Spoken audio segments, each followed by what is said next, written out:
afternoon. Good.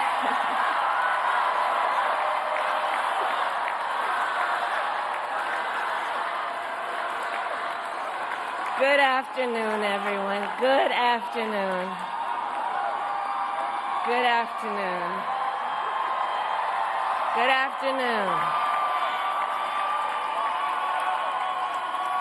Thank you all. Thank you, thank you. Thank you, thank you. So let me say, and I love you back. And I love you back. So let me say, my heart is full today.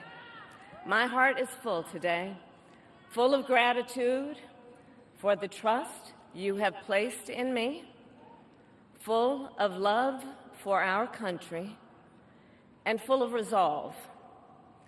The outcome of this election is not what we wanted, not what we fought for, not what we voted for, but hear me when I say, the light of America's promise will always burn bright. As long as we never give up, and as long as we keep fighting.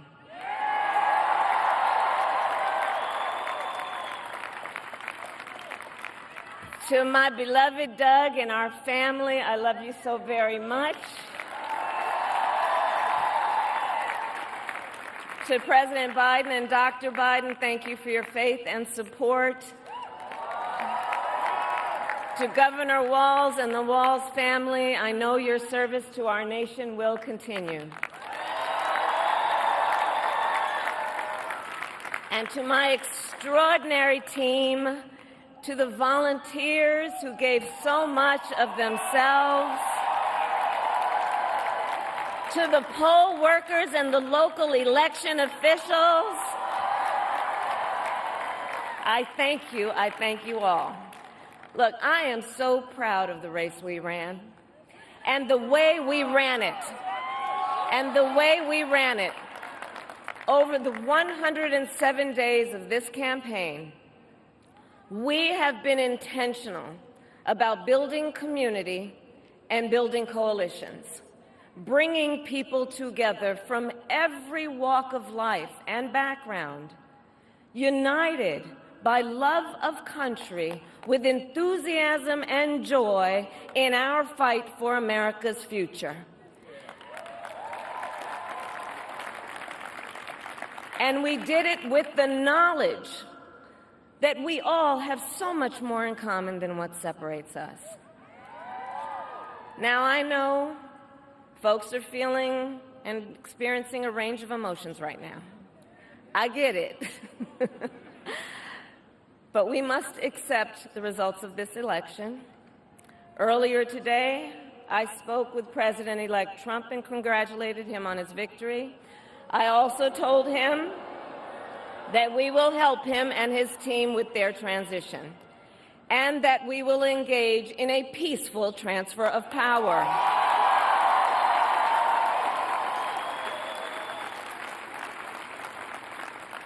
A fundamental principle of American democracy is that when we lose an election, we accept the results. That principle, as much as any other, distinguishes democracy from monarchy or tyranny. And anyone who seeks the public trust must honor it. At the same time, in our nation, we owe loyalty not to a president or a party, but to the Constitution of the United States.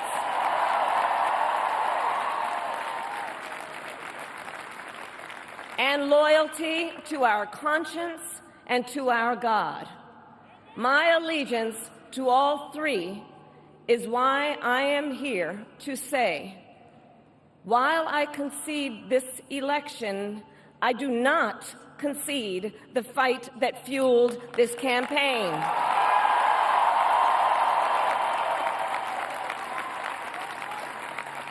The fight for freedom, for opportunity, for fairness, and the dignity of all people.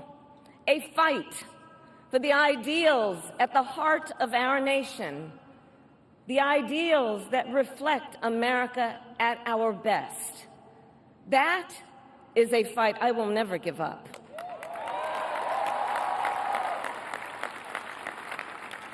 I will never give up the fight for a future where Americans can pursue their dreams, ambitions, and aspirations, where the women of America have the freedom to make decisions about their own body and not have their government telling them what to do.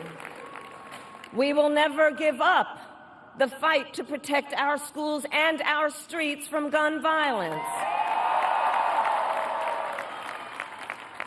And America, we will never give up the fight for our democracy, for the rule of law, for equal justice, and for the sacred idea that every one of us, no matter who we are or where we start out, has certain fundamental rights and freedoms that must be respected and upheld.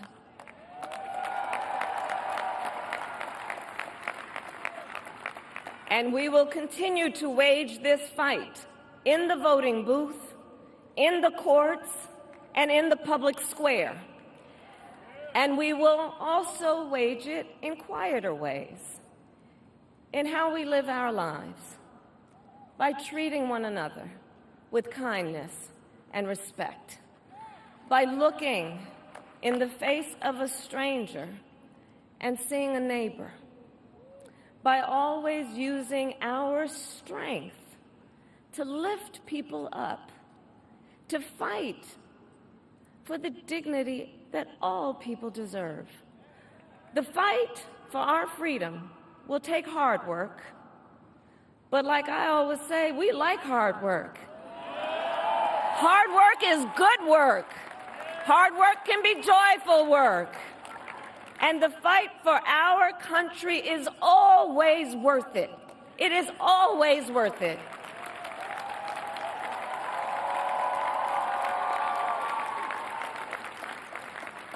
To the young people who are watching, it is... I love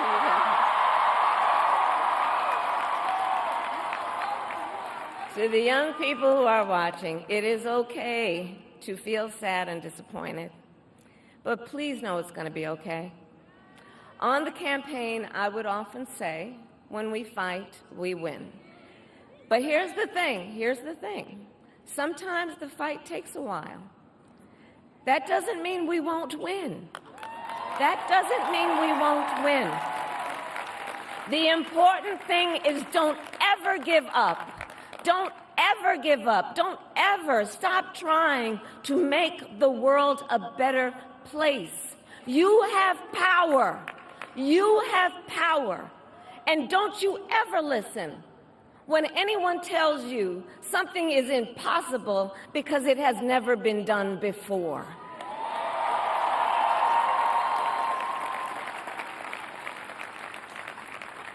You have the capacity to do extraordinary good in the world.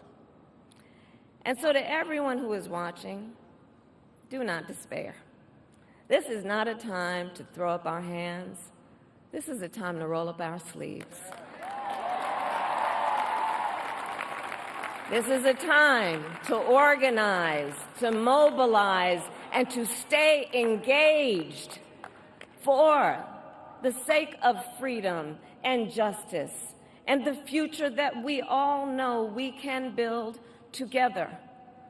Look, many of you know I started out as a prosecutor, and throughout my career, I saw people at some of the worst times in their lives, people who had suffered great harm and great pain, and yet found within themselves the strength and the courage and the resolve to take the stand, to take a stand, to fight for justice, to fight for themselves, to fight for others. So let their courage be our inspiration. Let their determination be our charge. And I'll close with this. There's an adage an historian once called a law of history, true of every society across the ages. The adage is, only when it is dark enough can you see the stars. I know many people feel like we are entering a dark time, but for the benefit of us all, I hope that is not the case. But here's the thing, America, if it is, let us fill the sky with the light of a brilliant, brilliant billion of stars. The light of optimism, of faith, of truth, and service.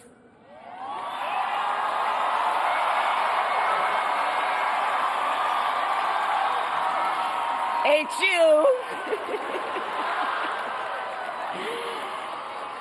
And may that work guide us, even in the face of setbacks, toward the extraordinary promise of the United States of America. I thank you all. May God bless you, and may God bless the United States of America. I thank you all.